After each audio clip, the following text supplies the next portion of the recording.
বন্ধুরা, নিমগ্রাম নামে এক গ্রামের কাছে এক ঘন জঙ্গল ছিল, যেখানে বিভিন্ন ধরনের পশু পাখি বাস করত। এই জঙ্গলের কিনারায় একটি ছোট্ট কুটির তৈরি করে এক বিধবা মহিলা থাকত। তার নাম ছিল তাইয়েবা। তাইয়েবার বয়স প্রায় 25 থেকে 30 বছরের মধ্যে ছিল এবং তার স্বামী 1 বছর আগে এক ভয়ানক রোগের কারণে এই পৃথিবী থেকে চলে গিয়েছিল। তাইয়েবার কাছে এখন আর কোনো সাহায্য ছিল না। সে জঙ্গল থেকে কাঠ সংগ্রহ করত এবং গ্রামে কিছু সেলাই বুননের কাজ করে কোনো রকমে জীবনযাপন করত। সে সুন্দরী ছিল, কিন্তু তার চোখে এক গভীর দুঃখ থাকত, কারণ গ্রামের লোকেরা তার সৌন্দর্যের পিছনে তার একাকিত্বের উপহাস করত। কিন্তু তাইয়েবা কখনো কারো কথায় মনে কষ্ট পায়নি। তার জন্য জীবনের অর্থ এখন শুধু প্রতিদিনের প্রয়োজন মেটানো এবং কোনো রকমই দিন কাটানোই ছিল। একদিন তাইয়েবা জঙ্গলে কাঠ সংগ্রহ করছিল। তখন কাছের গাছ থেকে একটি বড় বানর নিচে নেমে এসে তার সামনে বসে গেল। তাইয়েবা বানরটিকে দেখে একটু ভয় পেয়ে গেল, কিন্তু যখন বানর কোনো আক্রমণ করল না এবং শুধু একদৃষ্টে তাইয়েবার দিকে তাকিয়ে রইল, তখন সে কিছুটা শান্ত হলো। তাইয়েবা ধীরে ধীরে তার দিকে তাকিয়ে বলল, তুই কে, কি চাস? তার এতটা বলার সঙ্গে সঙ্গে বানর মাথা নিচু করল, যেন তার কথা বুঝতে পেরেছে। তাইয়েবা হালকা হেসে আবার নিজের কাজে লেগে গেল। বানর সেখানেই বসে রইল এবং তাকে দেখতে লাগলো। যখন তাইয়েবা তার কাঠ বাঁধতে শুরু করলো, তখন বানর এসে তার সাহায্য করতে লাগলো। তাইয়েবা অবাক হয়ে গেল। সে বানরের মাথায় আদর করে হাত বুলিয়ে বলল, তুই খুব বুদ্ধিমান। সেই দিন থেকে প্রতিদিন সেই বানর তাইয়েবার কাছে আসতো। কখনো সে তার জন্য ফল নিয়ে আসতো, তো কখনো তার কাজে কোনো রকম সাহায্য করত। কখনো কখনো সে তাইয়েবার কুটিরের সামনে বসে সন্ধ্যা পর্যন্ত খেলত। তাইয়েবার জীবনে এক নতুন রং এসেছিল, তার ঠোঁটে হাসি ফিরে এসেছিল। এভাবে সময় কেটে যেতে লাগলো এবং তাইয়েবা ও বানরের মধ্যে এক অনন্য সম্পর্ক গড়ে উঠল। তাইয়েবা যখনই একা থাকতো, তখন বানর তাকে হাসানোর চেষ্টা করত। যখন সে বিষণ্ণ হতো, তখন সে তার কাছে এসে তার কাঁধে মাথা রেখে বসত। এখন তাইয়েবাও তাকে নিজের পরিবারের একজন মনে করতে শুরু করেছিল। এক রাতে তাইয়েবা তার কুটিরের বাইরে বসেছিল, চাঁদনী রাতের সেই আনন্দ উপভোগ করছিল। তখন সে দেখল বানর কাছেই একটি গাছের ডালে বসে তাকে দেখছে। তাইয়েবা তার দিকে তাকিয়ে হাসল। তুই আমার সঙ্গে সবসময় থাকবি, তাই না? তাইয়েবা জিজ্ঞেস করল। বানর ধীরে তার দিকে লাফ দিল এবং তার পায়ের কাছে এসে বসল। তাইয়েবা তাকে কোলে তুলে নিল এবং আদর করে তার মাথায় হাত বুলাতে লাগল। সে রাতে প্রথমবার তাইয়েবা তার একাকিত্বের অনুভূতি পেল না। এভাবে দিন কাটতে লাগলো এবং তাইয়েবা বানরের সম্পর্ক আরও গভীর হতে থাকল। একদিন তাইয়েবা অসুস্থ হয়ে পড়ল। তার তীব্র জ্বর ছিল। সে কুটিরে শুয়েছিল এবং বানর চিন্তিত হয়ে তার পাশে বসেছিল। সে জঙ্গল থেকে বিভিন্ন ফল এনে তাইয়েবার সামনে রাখল। তাইয়েবা কষ্ট করে চোখ খুলল এবং মৃদু স্বরে বলল, তুই আমার জন্য এত চিন্তা কেন করিস? বানর তার চোখের দিকে তাকালো। তার দৃষ্টিতে এক গভীর আত্মীয়তা ছিল, একটি এমন ভালোবাসা যা শব্দের বাইরে ছিল। তাইয়েবা ধীরে বানরের হাত ধরল এবং ঘুমিয়ে পড়ল। বানর সারা রাত তার পাশে বসে রইল। কিছুদিন পর তাইয়েবা সম্পূর্ণ সুস্থ হয়ে গেল। এখন সে বানর ছাড়া এক মুহূর্তও থাকতে পারত না। দুজনে একে অপরের অভ্যেস হয়ে গিয়েছিল।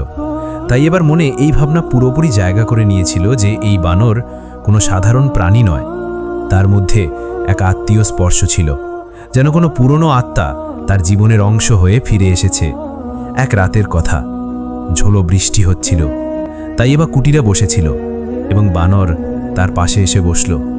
বিদ্যুতের ঝলকে তাইয়েবা দেখল যে বানরের চোখ গভীর এবং ঝকঝকে হয়ে গেছে। তাইয়েবা তার মাথায় হাত বুলিয়ে বলল, তুই কি সব সময় আমার সঙ্গে থাকবি? বানর ধীরে তার কোলে মাথা রাখল। তাইয়েবার চোখ থেকে অশ্রু ঝরে পড়ল। তার মনে হলো যে তার জীবনে যে স্থান এতদিন খালি ছিল তা এখন পূর্ণ হয়ে গেছে। সে রাতে সে বানরকে বুকে জড়িয়ে ধরল এবং প্রথমবার তার এক অদ্ভুত আত্মীয়তার অনুভূতি হলো, যেন সে কাউকে বছরের পর বছর পর পেয়েছে। এভাবে সময় কেটে যেতে লাগলো। কিন্তু এখন তাইয়েবা তার শরীরে এক অদ্ভুত পরিবর্তন অনুভব করতে শুরু করলো। তাকে বমি বমি ভাব হতে লাগলো, তার ক্ষুধা বেড়ে গেল এবং ধীরে ধীরে তার শরীরও বদলাতে লাগলো। চিন্তিত হয়ে সে গ্রামের দাইয়ের কাছে গেল। তাই পরীক্ষা করে বলল, তাইয়েবা তুই গর্ভবতী। এটা শুনে তাইয়েবা অবাক হয়ে গেল সে দাইকে বলল, এটা কিভাবে সম্ভব? আমার তো কোনো স্বামী নেই। দাই তার চোখের দিকে তাকিয়ে শান্ত স্বরে বলল, কিন্তু এটা সত্যি মা। তাইয়েবা বিভ্রান্ত হয়ে পড়ল। সে ফিরতে ফিরতে ভাবতে লাগল, এটা কি সম্ভব? তার সেই রাতের কথা মনে পড়ল যখন সে বানরকে তার কাছে শুইয়েছিল এবং তার মনে এক অদ্ভুত শান্তি, এক গভীর আত্মীয়তার অনুভূতি হয়েছিল। এটা কি সম্ভব যে বানরই তার গর্ভের কারণ? এটা ভেবে সে ভয় পেয়ে গেল এবং বিভ্রান্ত হয়ে পড়ল। এখন তাইয়েবা প্রতিদিন বানরকে দেখত, কিন্তু তার মনে ভয় এবং সংকোচের ভাব জায়গা করে নিয়েছিল। বানর আগের মতোই তার চারপাশে ঘুরত, তার সাহায্য করত, কখনো ফল আনত, কখনো কাঠ সংগ্রহ করত। কিন্তু তাইয়েবার মনে এখন অনেক প্রশ্ন ঘুরপাক খাচ্ছিল। এটা কি ভালোবাসা ছিল, নাকি কোনো চমৎকার অথবা কোনো অভিশাপ? সেই বানর কি সত্যিই একটি সাধারণ প্রাণী ছিল, নাকি কোনো ফেরিস্তা ছিল অথবা কোনো শাপিত আত্মা? তাইয়েবা এই প্রশ্নগুলোর মধ্যে ঘেরা ছিল, কিন্তু তার কাছে এর কোনো উত্তর ছিল না। এখন সে গভীর দ্বন্দ্বে জড়িয়ে পড়েছিল। গর্ভধারণ করা কোনো সাধারণ বিষয় ছিল না। ধীরে ধীরে এই কথা গ্রামে ছড়িয়ে পড়ল যে তাইয়েবা গর্ভবতী। গ্রামের মহিলারা এবং পুরুষরা তার সম্পর্কে নানা রকম কথা বলতে শুরু করল। এক বিধবার পেটে সন্তান, এটা কিভাবে হতে পারে? নিশ্চয়ই এটা কোনো গুনহা। জঙ্গলের কোনো জিন কি তার স্বপ্নে আসে না? তাইয়েবা এই কথাগুলোতে বিরক্ত ছিল। সে জানত যে তার কোনো পুরুষের সঙ্গে কোনো সম্পর্ক ছিল না। তবুও এই গর্ভ, এটা কিভাবে সম্ভব? তাকে বারবার সেই রাতের কথা মনে পড়ত যখন ঝোড়ো বৃষ্টির মধ্যে সে বানরকে তার কোলে শুইয়েছিল। তারপর থেকেই তার শরীরে এই পরিবর্তন শুরু হয়েছিল। একদিন তাইয়েবা কুটিরের বাইরে বসেছিল। বানর কাছেই একটি গাছের ডালে বসে তাকে দেখছিল। তাইয়েবা তার দিকে তাকিয়ে জিজ্ঞেস করল, তুই কি জানিস আমার সঙ্গে কি হচ্ছে? বানর একদৃষ্ট তার চোখের দিকে তাকাতে লাগল। তার চোখে সেই গভীর ঝলক ছিল যা সেই বৃষ্টির রাতে ছিল। অশ্রুতে ভরা তাইয়েবার চোখ থেকে বেরিয়ে আসা শব্দ ছিল, আমি তোর সঙ্গে ভালোবাসা করেছি, কিন্তু এটা কিভাবে সম্ভব যে তুই আমার গর্ভের কারণ হয়ে গেছিস? যখন গ্রামের লোকেরা জানল যে তাইয়েবা গর্ভবতী, তখন সেখানে হট্টগোল শুরু হয়ে গেল। গ্রামের পঞ্চায়েত তাইয়েবাকে ডাকল। গ্রামের মুখিয়া কঠোর স্বরে জিজ্ঞেস করল, তাইয়েবা, সত্যি করে বল, তোর গর্ভের পিতা কে? তাইয়েবা মাথা নিচু করে দাঁড়িয়ে রইল। কিছুক্ষণ পর সে মৃদু স্বরে বলল, আমি জানি না। পঞ্চায়েতের লোকেরা বলল, তুই মিথ্যে বলছিস, কারো সঙ্গে সম্পর্ক ছাড়া গর্ভ কিভাবে ধরতে পারে? কিছু মহিলা বলল, নিশ্চয়ই তার কারো সঙ্গে গোপন সম্পর্ক ছিল। তাইয়েবা সাহস জুটিয়ে বলল, আমার জীবনে কোনো পুরুষ আসেনি, কিন্তু একটি বানর আছে যে প্রতিদিন আমার সঙ্গে থাকে, আমার সাহায্য করে, আমার সাহারা। মুখিয়া হেসে বলল, কি বলছিস তুই যে তোকে একটি বানরের থেকে গর্ভ ধরেছে? গ্রামের লোকেরা জোরে জোরে হাসতে লাগলো, কিন্তু তাইয়েবার মুখে গম্ভীরতা ছিল। সে বলল, আমি কখনো কারো সঙ্গে কোনো সম্পর্ক করিনি। আমিও জানি না এটা কিভাবে হলো, কিন্তু এটা সত্যি যে যখন থেকে বানর আমার কুটিরে এসেছে তখন থেকে আমার জীবন বদলে গেছে। গ্রামের লোকেরা এটা শুনে তাইয়েবাকে অপবিত্র এবং কলঙ্কিত মনে করল। গ্রামের মহিলারা তার সঙ্গে কথা বলা বন্ধ করে দিল। বাচ্চারা এখন তার কুটিরের কাছে খেলতে আসতো না। তাইয়েবা এখন সম্পূর্ণ একা হয়ে গিয়েছিল। সবাই তার সঙ্গে সম্পর্ক ছিন্ন করেছিল। তার মনে এখন শুধু একটি ভয় ছিল, কিভাবে সে এই পৃথিবীতে তার সন্তানের সঙ্গে বাঁচবে। তার একটি ছোট্ট কুটির ছিল, কিন্তু ভয় তাকে প্রতি রাতে জাগিয়ে রাখত। সে জেগে থাকত তার পেটে হাত বুলিয়ে এবং অনুভব করত যে তার গর্ভে পলক ও সন্তানের নড়াচড়া বাড়ছে। তবুও তার মন বিভ্রান্ত ছিল, অস্থির ছিল। একদিন সে একা কুটিরে ছিল, তখনই সেই বানর এলো। ধীরে তার সামনে হাঁটুতে মাথা রাখল।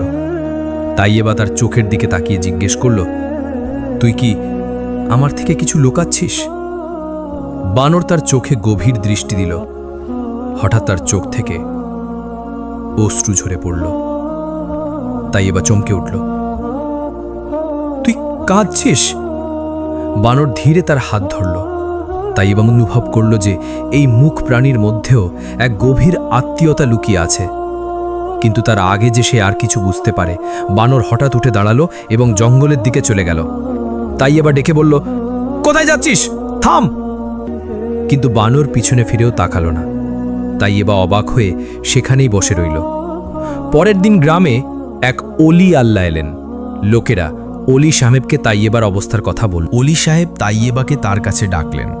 অলি সাহেব তার দিকে তাকিয়ে বললেন, তোর গর্ভে যে সন্তান পলছে সে কোনো সাধারণ সন্তান নয়, এটি আল্লাহ পাকের বিশেষ রহমতের ফল। তোর সঙ্গে কি কোনো পশু যুক্ত আছে? তাইয়েবা মাথা নিচু করে ধীরে ধীরে বলল, হ্যাঁ, একটি বানর আমার জীবনে এসেছিল।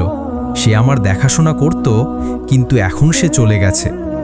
অলি সাহেব গভীর নিঃশ্বাস নিয়ে বললেন, এটা কোনো সাধারণ বানর ছিল না, এটা আল্লাহর একটি বিশেষ সৃষ্টি ছিল। কোনো অভিশাপের কারণে তাকে বানরের রূপ পেতে হয়েছিল, কিন্তু যখন সে তোর থেকে খাঁটি ভালোবাসা পেল তখন তার অভিশাপ ভেঙে গেল। তাই এবার বিস্ময়ে অলি সাহেবের দিকে তাকাতে লাগলো, এই সন্তান কি সত্যিই আল্লাহর রহমত? অলি সাহেব গম্ভীর স্বরে বললেন, হ্যাঁ, এই সন্তান মানুষ এবং আল্লাহর বিশেষ সৃষ্টির মিলনের ফল। কিন্তু এই সন্তানের জন্মের সঙ্গে একটি বড় পরীক্ষাও আসবে। এই সন্তান তার অস্তিত্বের জন্য কঠিন সংগ্রাম করবে। তাই এবার ভয়ে কাঁপতে কাঁপতে জিজ্ঞেস করল, এটা কেমন পরীক্ষা অলি সাহেব? অলি সাহেব উত্তর দিলেন, এই সন্তান আল্লাহর দেওয়া বিশেষ নিয়ামত সম্পন্ন হবে, কিন্তু তাকে পাওয়ার জন্য শয়তানের শক্তিগুলোও সক্রিয় হয়ে উঠবে।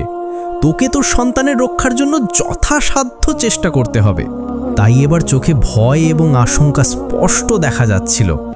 সে জিজ্ঞেস করল, কিন্তু সেই বানর কোথায় গেল? অলি সাহেব বললেন, সে এখন তার প্রকৃত রূপে ফিরে গেছে। সে আল্লাহর রহমত লাভ করেছে, কিন্তু যখন পরীক্ষা আসবে সে অবশ্যই ফিরবে এবং তোকে সাহায্য করবে।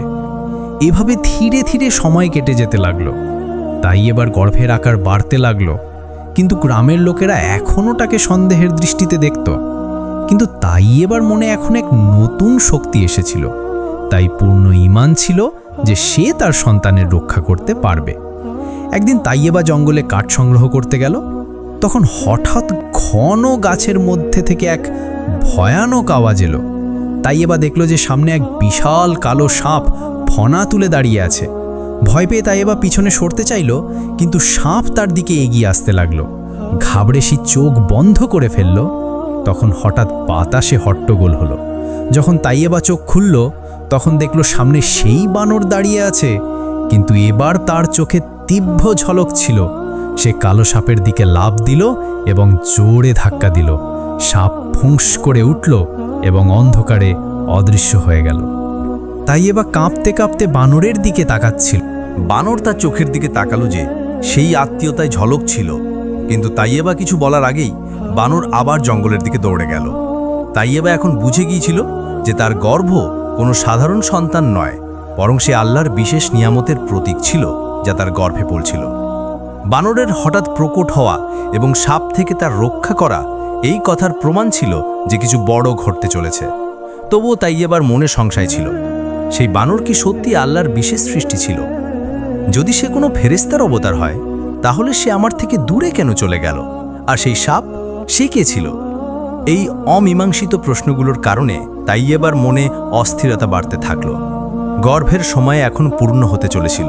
তাইয়েবার শরীর ভারী হয়ে গিয়েছিল এবং তাকে চলাফেরায় কষ্ট হচ্ছিল। গ্রামের মহিলারা এখনও তার থেকে দূরত্ব বজায় রাখছিল। তাইয়েবার জন্য এক এক দিন কাটানো খুব কঠিন হয়ে পড়ছিল। এক রাতে তীব্র ঝড় এলো, আকাশে বিদ্যুৎ চমকাচ্ছিল। তাইয়েবা তার কুটিরের ভিতরে একা বসেছিল। তখন তার হঠাৎ মনে হলো যে কুটিরের বাইরে কারোর চলার শব্দ হচ্ছে। সে ধীরে দরজা খুলল। তখন দেখল একটি কালো কাপড়ে মোড়া ব্যক্তি তার কুটিরের সামনে দাঁড়িয়ে আছে। তুই কে? তাইয়েবা ভয়ে জিজ্ঞেস করল। সেই ব্যক্তি ধীরে তার দিকে হাত বাড়িয়ে দেখল। তার হাতে একটি লম্বা ত্রিশূল ছিল। তার মুখে এক অদ্ভুত ঝলক ছিল, কিন্তু তার চোখে নিষ্ঠুরতা ঝলক ছিল। তুই যে গর্ভ ধারণ করেছিস সেটা সাধারণ নয়, সেটা নিয়ামতের প্রতীক। আমি তাকে নিতে এসেছি, সেই ব্যক্তি বলল। তাইয়েবা ঘাবড়ে পিছনে সরে গেল এবং জিজ্ঞেস করল, তুই কে? সেই ব্যক্তি জোরে হাসল। তার কণ্ঠ গুঞ্জে উঠল, আমি শয়তান কাল কেতু, সেই বিশেষ সৃষ্টি তোকে গর্ভবতী করেছে। সেই আমার শত্রু। সেই সন্তানকে জন্ম নেওয়ার আগেই ধ্বংস করে দিতে হবে। যদি তাকে জন্ম নিতে দেওয়া হয় তাহলে সৃষ্টির ভারসাম্য ভেঙে যাবে। কালকেতু গর্জন করে বলল। তাইয়েবা কাঁপতে কাঁপতে তার গর্ভে হাত রেখে বলল, তুই আমার সন্তানকে কোনো ক্ষতি করতে পারবি না। কিন্তু কালকেতু জোরে হেসে ঠাট্টা করে বলল, আমার থেকে বাঁচা অসম্ভব। সে তাইয়েবার দিকে এগিয়ে আসছিল, তখনই জঙ্গলের ভিতর থেকে এক গর্জন হলো। তাইয়েবার চোখের সামনে অন্ধকারে দুটি ঝকঝকে চোখ জ্বলছিল। কালো মেঘের মতো একটি বিশাল আকৃতি প্রকট হলো। সেই বানর ছিল। সেই বানর এক লাফে সোজা শয়তান কালকেতুর সামনে এসে দাঁড়িয়ে গেল। তার চোখে আগুন জ্বলছিল এবং তার শরীর থেকে তীব্র আলোর কিরণ বেরোচ্ছিল। কালকেতু ত্রিশূল তুলল এবং বানরের দিকে এগিয়ে দিল, কিন্তু বানর গর্জন করে তার উপর লাফ দিল। দুজনের মধ্যে ভয়ানক যুদ্ধ শুরু হয়ে গেল। তাইয়েবা ভয়ে কাঁপতে কাঁপতে তার কুটিরের দরজায় নাড়িয়ে সবকিছু দেখছিল। বানর তার লম্বা লেজ দিয়ে কালকেতুর ত্রিশূল শক্ত করে ধরে ফেলল এবং তাকে জোরে হাওয়ায় ছুড়ে দিল। কালকেতু ক্রোধে ফেটে পড়ল এবং দ্রুত বানরের উপর আক্রমণ করতে লাগল, কিন্তু বানর বড় চতুরতার সঙ্গে তার প্রতিটি আঘাত এড়িয়ে যাচ্ছিল। তারপর হঠাৎ বানর পুরো শক্তি দিয়ে কালকেতুর বুকে এক ভয়ানক আঘাত করল। কালকেতু মাটিতে পড়ে গেল এবং ব্যথায় কাঁতরাতে লাগল। তখনই আকাশে বিদ্যুৎ চমকাতে লাগল এবং চারদিকে দিব্য আলো ছড়িয়ে পড়ল। কালকেতুর শরীর জ্বলতে লাগল, ধোঁয়ায় পরিণত হয়ে ধীরে ধীরে অদৃশ্য হয়ে গেল। সেই বানর তাইয়েবার দিকে তাকাতে লাগল। তার চোখে গভীর শান্তি এবং রহম ছিল। ভয়ে কাঁপতে থাকা তাইয়েবা ফিসফিস করে বলল, তুই কে? বানর ধীরে ধীরে তার দিকে এগিয়ে এলো। তার নরম হাতের তালু তাইয়েবার হাতে রাখল। তখনই তার পুরো দেহ থেকে দিব্য আলো ফুটল এবং সে এক সুন্দর যুবকে রূপান্তরিত হয়ে গেল। তাইয়েবা বিস্মিত হয়ে গেল। তার সামনে এক সুন্দর দিব্য যুবক দাঁড়িয়েছিল, যার শরীর থেকে তেজ ঝলক ছিল। তার চোখে রহম এবং ভালোবাসার গভীরতা ছিল। আমি কোনো সাধারণ বানর ছিলাম না তাইয়েবা, আমি আল্লাহর এক বিশেষ সৃষ্টি। আমার ওপর অভিশাপ ছিল যে যতক্ষণ না আমি কোনো নারীর ভালোবাসার পরীক্ষায় উত্তীর্ণ হব, ততক্ষণ আমি পশুজনিতে থাকতে হবে। তাইয়েবা বড় আশ্চর্য হয়ে জিজ্ঞেস করল, তাহলে তুই আমার সঙ্গে ভালোবাসা কেন করলি? সেই যুবক বলল, কারণ তোর ভালোবাসা ছিল নিষ্কলুষ এবং নিঃস্বার্থ। তুই আমার সঙ্গে কোনো লোভ ছাড়া ভালোবাসা করেছিলি। এই কারণেই আমার অভিশাপ শেষ হয়ে গেছে, কিন্তু এখন এক নতুন পরীক্ষা সামনে আছে। তাইয়েবা চমকে জিজ্ঞাসা করল, কেমন পরীক্ষা? সেই যুবক বলল, তোর গর্ভে পলছে যে সন্তান, সেই কোনো সাধারণ সন্তান নয়। সে আল্লাহর নিয়ামতের প্রতীক, কিন্তু কালকেতু নামে শয়তান এখনো সক্রিয় আছে। সে সেই সন্তানকে জন্ম নেওয়ার থেকে আটকানোর চেষ্টা করবে। তোকে তার রক্ষা করতে হবে। তাইয়েবা যুবকের হাত ধরে বলল, কিন্তু তুই আমাকে একা কেন ছেড়ে দিয়েছিলি? সেই যুবক বলল, আমি তোকে তাই ছেড়েছিলাম যাতে আমার ভালোবাসা সত্যি প্রমাণ হয়। আমি জানতে চেয়েছিলাম তুই আমার ছাড়া তোর সন্তানের রক্ষা করবি কিনা, এবং তুই প্রমাণ করেছিস যে তুই সত্যিকারের সঙ্গিনী। তাই এবার চোখ থেকে অশ্রু ঝরে পড়ল। সে সেই যুবককে বুকে জড়িয়ে বলল, আমি তোকে কখনো যেতে দেব না। সেই যুবক বলল, এখন আমি তোকে ছেড়ে কখনো যাব না, কিন্তু তোর গর্ভের রক্ষার জন্য আমাকে আরেকবার আমার দিব্য রূপে যেতে হবে। আমি তখন ফিরব যখন তোর এবং তোর গর্ভের জীবনে বিপদ ঘনিয়ে আসবে। তাই এবার ঘাবড়ে বলল, কিন্তু তুই চলে গেলে আমি একা কিভাবে থাকব? সে যুবক তার মুখ দুই হাতে ধরে বলল, তোর মনে যে ঈমান আছে তাই তোর রক্ষা করবে, এবং আমি তোর সঙ্গে সবসময় থাকব, যদিও তুই আমাকে দেখতে না পাস। সেই যুবক ধীরে তাইয়েবার হাত ছেড়ে দিল এবং আবার তীব্র আলোয় পরিণত হয়ে বানরের রূপে ফিরে এলো। বানর তাইয়েবার দিকে শেষবার ভালোবাসার সঙ্গে তাকালো এবং জঙ্গলের দিকে দৌড়ে গেল। তাইয়েবা সেখানেই বসে রইল। সে জানত যে তার গর্ভে পলছে যে সন্তান, সে এখন শুধু তার ভাগ্য নয়, সেই সন্তান আল্লাহর নিয়ামতের রক্ষক ছিল। তাই আবার গর্ভের সময় পূর্ণ হচ্ছিল। তার শরীরে হট্টগোল বাড়তে শুরু করেছিল।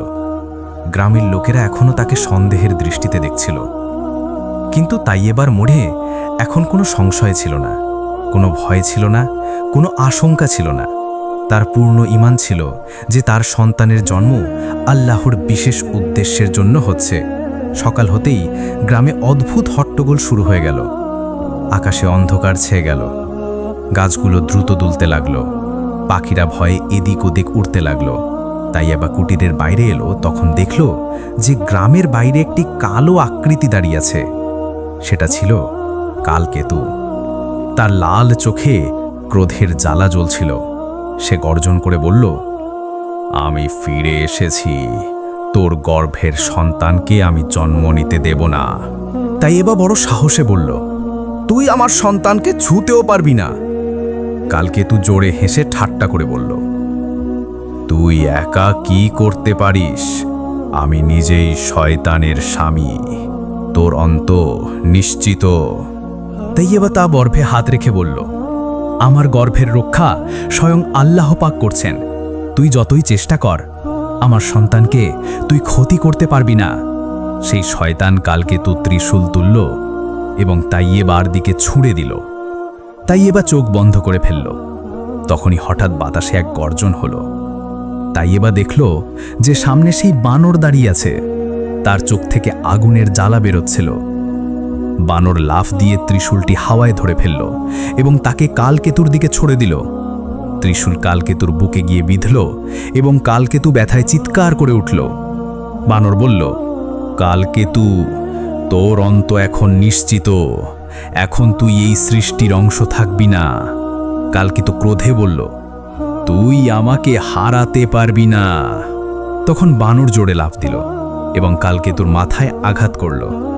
তার শরীর জ্বলতে লাগল এবং সে ছাইয়ে পরিণত হয়ে গেল। তাই এবার দেখল যে বানর এখন ধীরে ধীরে তার কাছে আসছে। তার চোখে ভালোবাসা এবং শান্তির ভাব ছিল। বানর তার হাত স্পর্শ করল এবং বলল, এখন তোকে তোর ভাগ্যের মুখোমুখি হতে হবে।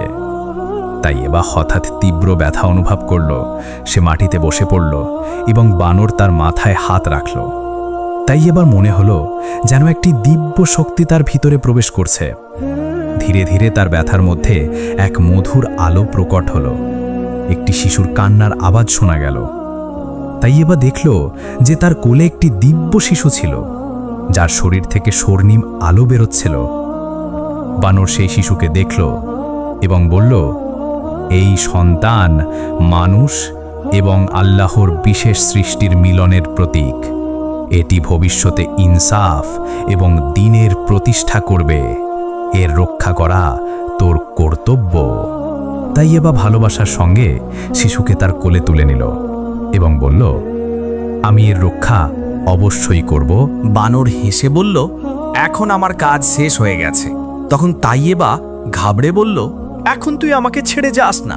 তখন বানর বলল, এখন আমাকে আমার প্রকৃত রূপে ফিরতে হবে, কিন্তু তোর আমার প্রয়োজন হলে আমি অবশ্যই ফিরব।